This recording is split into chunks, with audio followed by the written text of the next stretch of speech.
Hi friends, எல்லாம் எப்படி இருக்கீங்க? லாங் வீடியோ போட்டே ரொம்ப நாள் ஆயிடுச்சு. ஏன்னா கொஞ்சம் டைம் இல்லை. சம்மர் லீவுங்காட்டிக்கு பசங்களெல்லாம் பார்த்துட்டு கொஞ்சம் டைம் சீக்கிரமாக போயிடுச்சு. இது நாங்கள் சித்திரை 1ஆம் தேதி எடுத்தது. ஃபேமிலியாக ஒரு முக்கியமான இடத்துக்கு போகலாம் அப்படின்னு சொல்லி தான் நாங்கள்லாம் கிளம்பி போயிட்டுருக்கோம்.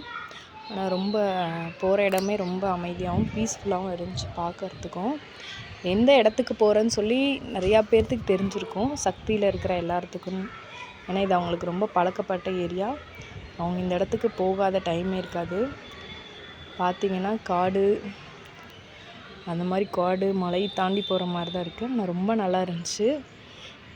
எங்கே போயிட்டுருக்கோன்னு தெரிஞ்சால் மறக்காமல் வீடியோ பாஸ் பண்ணி வச்சுட்டு கமெண்ட் பண்ணுங்கள், எந்த இடம்னு உங்களுக்கு தெரிஞ்சிச்சுன்னா.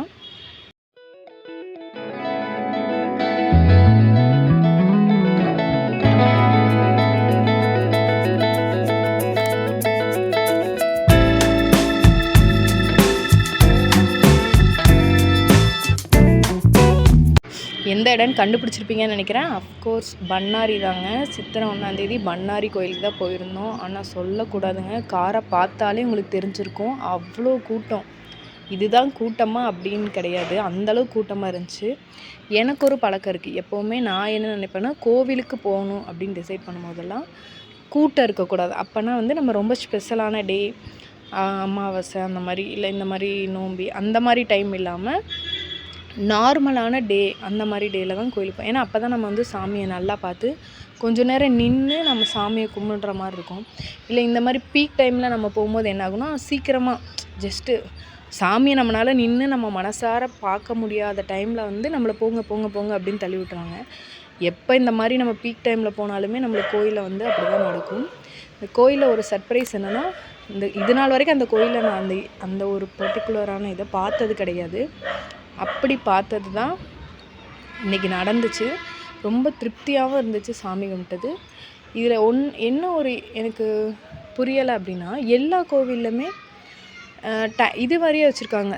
எப்படி சொல்கிறது, ப்ரைஸ் வாரியாக 40 ரூபாய்க்கு ஒரு டிக்கெட்டு, 20 ரூபாய்க்கு ஒரு டிக்கெட்டு, ஃப்ரீ டிக்கெட்டு, ஸ்ட்ரைட்டாக சாமிகிட்ட போகணுன்னு. சாமியை இவ்வளோ செப்ரேட்டாக போய் பார்க்குறனால எப்படி பார்த்தாலும் சாமி நம்மளுக்கு அவர் நம்மளுக்கு என்ன நடக்கணும்னு நினைக்கிறாரோ அது நம்ம வாழ்க்கையில் நடக்க தான் போகுது. அதில் எந்த ஒரு மாற்றமும் கிடையாது. ஆனால் எல்லா ஒரு கோயிலுமே இந்த மாதிரி ஒரு பிரிவினை வச்சுருக்குறாங்க. அதில் உங்களுக்கு ஏதாவது ஒரு கருத்து இருந்தால் மறக்காமல் கமெண்ட் பண்ணுங்கள். எனக்கு அது கொஞ்சம் ஒரு மாதிரி வித்தியாசமாக இருக்குது. அது இல்லாமல் இருக்கலாமோ அப்படின்னு. அதே மாதிரி நான் ரொம்ப சர்ப்ரைஸ் பண்ணது இந்த தங்கத்தேர் தான். ஃபஸ்ட் டைம் நான் தங்கத்தேர் பார்க்குறேன். பண்ணாரிலன்னு கிடையாது, நான் தங்கத்தேரே ஃபஸ்ட் டைம் இப்போ தான் பார்க்குறேன். ரொம்ப ஹாப்பியாக இருந்துச்சு. ஒரு மாதிரி மனசே திருப்தியாக இருந்துச்சு. கோவிலில் நம்ம ஒரு விஷயமா போயிருப்போம், அதை விட நம்மளுக்கு இன்னொன்று நல்லது நடக்கும்போது அது அந்த ஃபீல் நம்மளால் வெளிக்காட்டவே முடியாது. அந்த மாதிரி நாங்கள் தங்கத்தேர் பார்த்து அவ்வளோ திருப்தியாக இருந்துச்சு. பட் இந்த டோக்கன் வைஸை போகிறது எனக்கு கொஞ்சம் பிடிக்கல. அதுக்கு வேறு ஏதாவது அவங்க ட்ரை பண்ணலாம், அவ்வளோ இதாக பண்ணாமல். லைன்லாம் நின்றுட்டு சாமி கும்பிட்டுட்டு அப்போ தான் ஃபங்க்ஷன் முடிஞ்சிருக்கிறங்காட்டிக்கு கொண்டம் போட்டிருந்தாங்க. ஓகே, கொண்டத்துக்கெல்லாம் போயிட்டு சாமியெல்லாம் கும்பிட்டுட்டு உப்பெல்லாம் அள்ளி போட்டுட்டு கொஞ்சம் ஃபேமிலியாக சின்ன சின்ன கிளிப்பிங்ஸ், ஃபோட்டோஸ் எல்லாம் எடுத்துகிட்டு இருந்தோம்.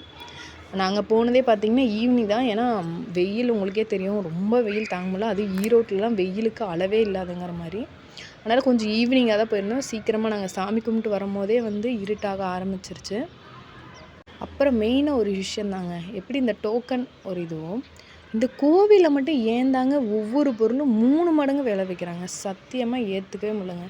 என்ன மாதிரியே கோயிலுக்கு போனால் எந்த பொருளுமே வாங்க மாட்டேங்கிற ஆளுங்களாக இருந்தால் கண்டிப்பாக சொல்லுங்கள். நான் ஃபஸ்ட்டு பிஃபோர் மேரேஜ் எல்லாமே நானும் வாங்கிட்டு தந்தேன். ஏன்னா அப்போ நம்மளுக்கு தெரியாது, அப்பா அம்மா செலவு பண்ணுறாங்க, அதனால் நம்மளுக்கு என்ன தோணுதோ அதை வாங்கிடுவோம்.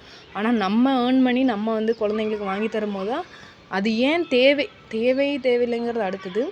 அது அவ்வளோ ரேட்டுங்க. அந்த ப்ரைஸ்க்கு ஒர்த்தே கிடையாது அந்த பொருள். இருந்தாலும் குழந்தைங்க ஆசைப்பட்றாங்க, நம்ம நிறைய பேர் வாங்கி கொடுப்போம். நாங்களுமே வாங்கி கொடுத்துட்டு தான் இருந்தோம். ஆனால் அது நம்ம யோசிச்சு பார்க்கும்போது அதுக்கு நம்ம வெளியே அதோட பெஸ்ட்டாகவும் ரொம்ப நாள் இருக்கிற மாதிரியும் வாங்கிக்கலாம். ஆனால் நம்ம குழந்தைங்க அந்த டைமில் ஆசைப்பட்றாங்கன்னு சொல்லி நம்ம வாங்கி கொடுத்துறோம். அது எவ்வளோ ஒரு ஒஸ்ட்டான ஹேபிட்டு. நான் இப்போ மாற்றிக்கிட்டேன். கோவிலுக்கு போனால் எந்த கோவிலுமே சாப்பிட்றதுக்கு வாங்கி கொடுப்போமோ தவிர டாய்ஸ் ஆகவோ பலூன் ஆகவோ எதுவுமே வாங்கி தரதில்லை. நாங்கள் ஒரு பொம்மை வாங்கினேங்க. ப்ரைஸ் பார்த்திங்கன்னா 80 ரூபீஸ் இருந்துச்சு. சரி, குழந்தைங்க 3 பேர் போயிருந்தாங்கன்னு சொல்லிட்டு ஒரு பலூன் மாதிரி ஜஸ்ட் அதை அங்கேருந்து வாங்கிட்டு காரு கூட வரலைங்க, அது உடஞ்சி போச்சு. போய் மாற்றி கொடுங்கன்னு கேட்டால் மாற்றி தரவே இல்லை. இதுவே எங்களுக்கு ரொம்ப ஏன்டா வாங்கணும் அப்படிங்கிற மாதிரி ஆச்சு. சரின்னு சொல்லிட்டு ஒரு கடையில் போய் ஜூஸ் குடிச்சிட்டு இருந்தான். மாசா பாட்டிலுங்க, 10 ரூபா பாட்டிலு, மனசார 20 ரூபாய்ன்னு சொல்கிறாங்க. அதுலேயே எம்ஆர்பி வந்து 10 ரூபான்னு தான் போட்டிருக்கு, பார்த்தா 20 ரூபான்னு சொல்கிறாங்க.